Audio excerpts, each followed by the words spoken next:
Hi dears, നമുക്ക് ഒരു മാർക്കിന് വരാൻ സാധ്യതയുള്ള കുറച്ച് ചോദ്യങ്ങൾ നോക്കിയാലോ.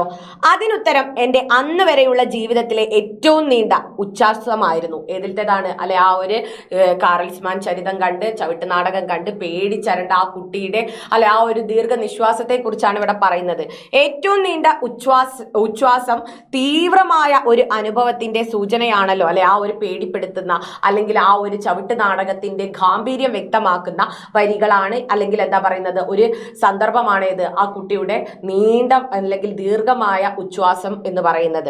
ഏത് അനുഭവമാണ് ഇവിടെ സൂചിപ്പിക്കുന്നത്?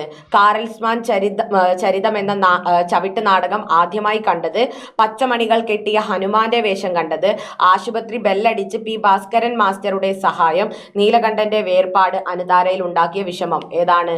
കാറൽസ്മാൻ ചരിതം എന്ന ചവിട്ട് നാടകം ആദ്യമായി കണ്ടത്. ഇതേപോലെ പാഠഭാഗത്തിൽ ഏതെങ്കിലുമൊക്കെ വരികൾ തന്നിട്ടായിരിക്കും ചോദിക്കുന്നത്. അതുകൊണ്ട് തന്നെ നമ്മൾ പഠിച്ചിട്ടുണ്ടല്ലേ, ഓരോ പാഠഭാഗവും നമ്മൾ വൃത്തിക്ക് പഠിച്ചതാണ്. അപ്പൊ അത് വെച്ചായിരിക്കും ചോദ്യം വരിക. മറ്റൊരു ചോദ്യം നോക്കിയേ. ഇതുവരെ പുരുഷന്മാർ മാത്രം നിറഞ്ഞ ഈ തസ്തികയ്ക്ക് ഇനി ഒരു പെൺകുട്ടിയുടെ മുദ്ര പതിയുന്നു. ഈ വാർത്തയുടെ പശ്ചാത്തലം ഏതാണ്? അല്ലെ, നമ്മുടെ ചേതന എന്താണ് ആരാച്ചാറായി മാറുന്ന ആ ഒരു സന്ദർഭത്തെ കുറിച്ചാണ് ഇവിടെ പറയുന്നത്. മലാലയുടെ അറിവിനായുള്ള പോരാട്ടം, ചേതനയുടെ ആരാച്ചാറായുള്ള ജോലി, കപ്പവാട്ട് എന്ന ജോലിയിലുള്ള സ്ത്രീകളുടെ പങ്കാളിത്തം, ജെസീക്ക ആദ്യമായി നാടകം നേരിൽ കണ്ട അനുഭവം. ഇതിലേതാണ്?